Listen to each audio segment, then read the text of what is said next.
விருதுநகர் மாவட்டம் ராஜபாளையத்துல ஒரு 10க்கும் மேற்பட்ட போதை கும்பல் ஒன்று சேர்ந்து 2 காவல்துறை அதிகாரிகளை தாக்கியிருக்காங்க. அந்த காணொலி கொஞ்ச நேரத்துக்கு முன்னாடி வெளியாயிருக்கு.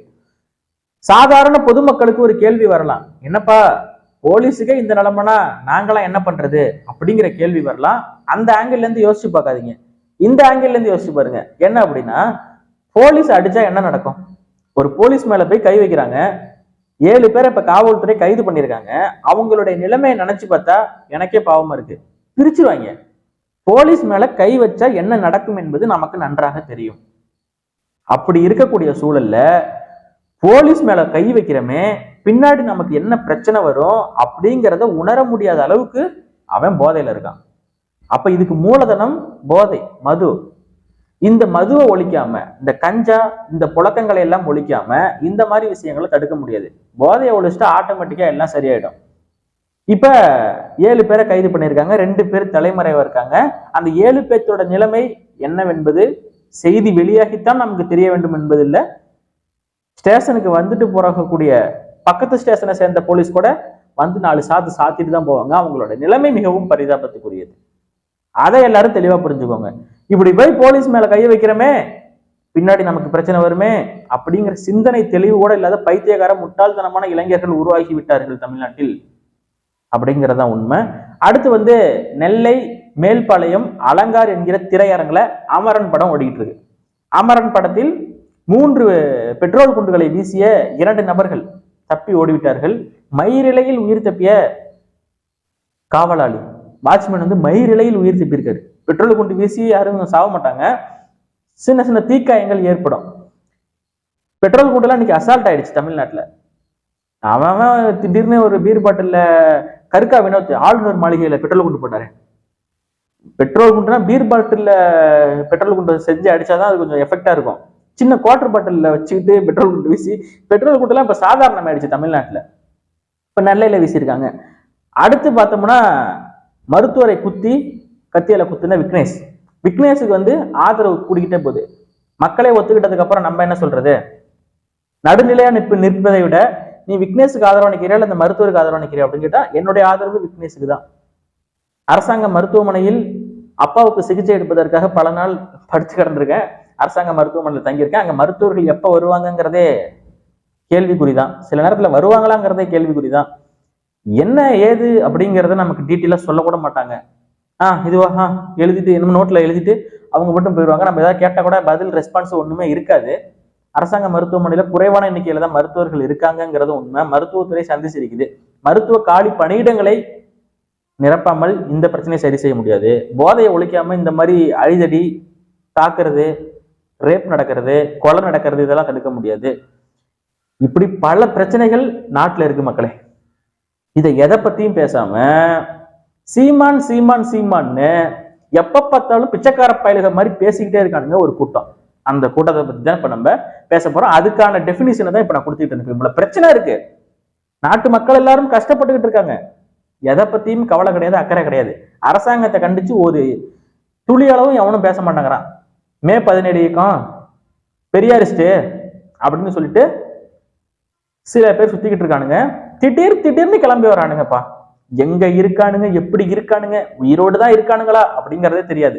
திடீர்னு பார்த்தா கிளம்பி சீமானை பிஜேபியோட பி டீம் என்று சொல்வதற்கு கூட பொருத்தமாக இருப்பது RSS ஓட பி டீம்னு சொல்லலாம். அதுதான் பொருத்தமாக இருக்கும். அதை சன் நியூஸ்ல தலைப்பு செய்தியா போட்டுட்டு இருக்கான்.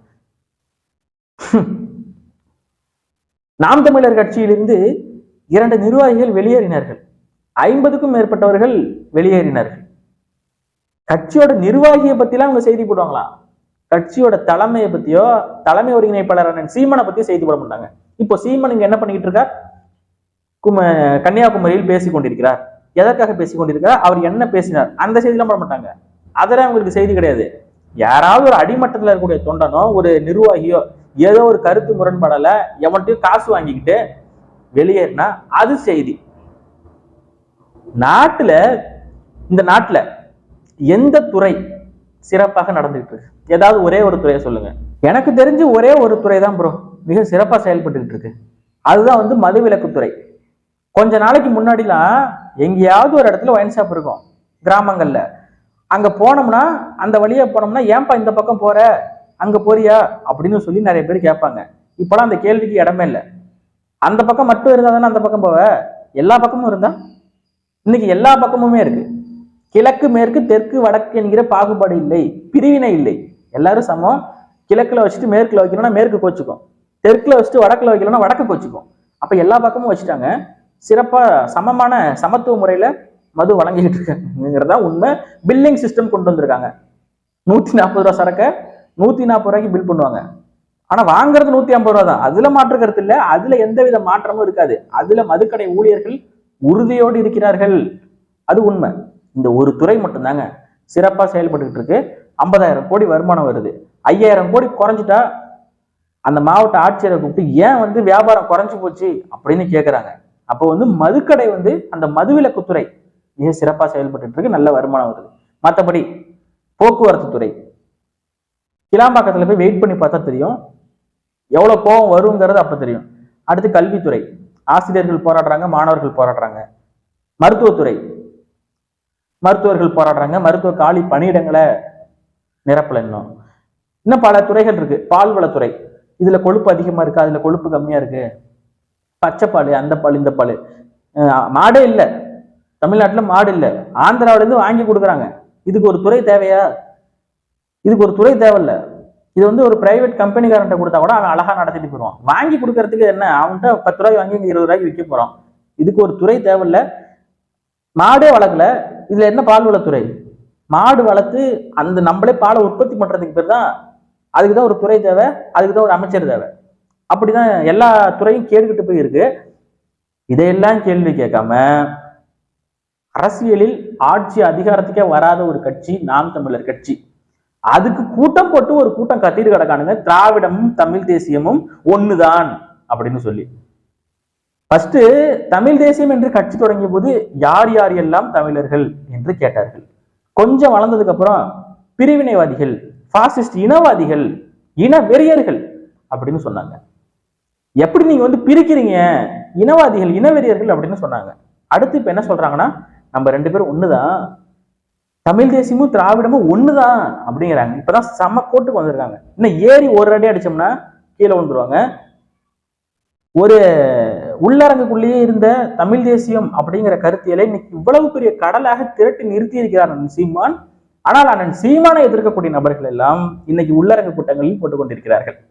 நேத்து இந்த திருமுருகன் காந்தி இந்த மாதிரி நபர்கள்லாம் பேசினாங்க, கல்யாண மண்டபத்துல உள்ளரங்கு கூட்டம் தான் போட்டாங்க.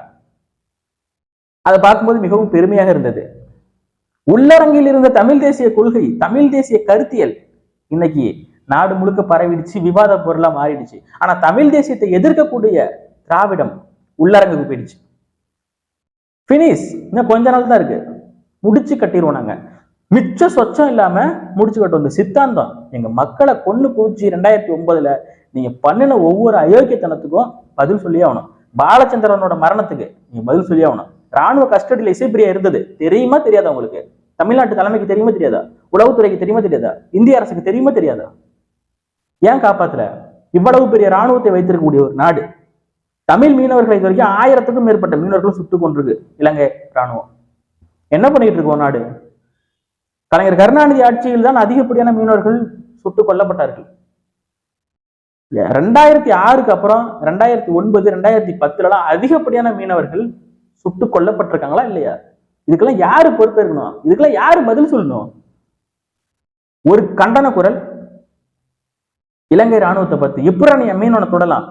உன் மாணவர்கள் எத்தனை பேர் படிச்சுக்கிட்டு இருக்காங்க, அத்தனை பேர்த்தையும் தூக்கிடுவேன், தூக்கி சிறையில போட்டுருவேன். கஞ்சா வழக்கு, ஹெரோயின் வழக்குல போட்டா வெளில வர முடியாத அளவுக்கு பண்ணி விட்டுருவேன். அப்புறம் உன் நாட்டு மக்கள் போராடும், உன் அரசுக்கு தான் அழுத்தம் அப்படின்னு ஒரு அழுத்த குரலை பண்ண வேணாம். சொல்லலாம்ல, சொன்னா பயந்துட்டு மூடிட்டு இருப்பான்ல, அதை கூட சொல்லாம செத்தவன் தமிழன் தானே அப்படின்னு பொத்துக்கிட்டு இருந்த கூட்டம் இந்த திராவிட கூட்டம். 2016 நம்ம இன சொந்தத்தை காட்டுக்குள்ள 20க்கும் மேற்பட்ட நபர்களை ஆந்திர வனத்துறை சுட்டு போட்டான். இல்லையே, ஒரு காக்கா குருவி, ஒரு மான சுட்டா கூட கேசுறா. நடிகை கஸ்தூரி இதை தெலுங்கு மக்களுக்கு எதிராக பேசிட்டாருன்னு சொல்லி இன்னைக்கு கைது பண்ற அளவுக்கு தனிப்படை அமைச்சு போறாங்க. பேசினதுக்கு தான், ஆனா சுட்டு போட்டான் தமிழனை. அந்த வனத்துறை அதிகாரி மீது, அந்த காவல்துறை மீது என்ன நடவடிக்கை எடுக்கப்பட்டிருக்கு? தமிழர்களை சுட்டு போட்டதுக்கு. 2 இனங்களுக்குள் பகை இனமா மாறிடும். இதை இப்படி பண்ணக்கூடாது அப்படின்னு சொல்லி எவனாவது கண்டிச்சானா திராவிட கூட்டம் சொல்லிக்கிட்டு சுத்தக்கூடிய நபர்கள் இல்லையே. காவிரி பிரச்சனை வரும்போது இப்படிதான் இருப்பாங்க. திறந்தா அப்ப வாய் புண்ணுப்பா, எங்களுக்கு வாய் புண்ணு பேச மாட்டாங்க. செந்தில்வேல் மாதிரியான நாட்கள் யாரையுமே நம்பாதீங்க. தமிழ் தேசிய கொள்கையில் உறுதியா நிற்கக்கூடிய நபர்களை மட்டும் நம்புங்க. இந்த திராவிடம், இந்த பெரியாரிஸ்ட் இப்படின்னு சொல்லிட்டு சுத்திக்கிட்டு இருக்கவங்கலாம் சுத்த பொய்யர்கள். இவங்க போலியும் புரட்டையும் தவிர இவங்களுக்கு வேற ஒன்றும் தெரியாது. உட்கார வச்சு 10 நிமிஷம் கேள்வி கேட்டா தெரிச்சு ஓடுவாங்க. தேசிய இனங்களின் கூடாரம் தான் திராவிடம் அப்படின்னு சொன்னாங்க பாரு. எனக்கு அப்படியே ஆடி போச்சு நேத்துலாம். நீங்க உள்ளாரங்களே கடந்து கத்திட்டு கடங்க, அதான் நடக்கும். இப்பதானே வந்திருக்கீங்க, நம்ம 2 பேரும் ஒண்ணுதான், திராவிடமும் தமிழ் தேசியமும் ஒண்ணுதான், வாங்க.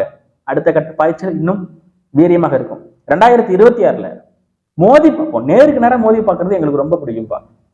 எல்லா தேர்தலிலும் வளர்ச்சியை மட்டுமே சந்தித்து வரக்கூடிய நாம் தமிழர் கட்சி 2026 மட்டும் வீழ்ச்சியை சந்திக்கும் என்று நீங்கள் கருதலாம். எங்களுக்கு தெரியும் எங்களுடைய பலம் என்னவென்று. அது எந்த நடிகர் கட்சி ஆரம்பிச்சாலும் சரி, எங்க ஓட்டு எங்களுக்கு தான்.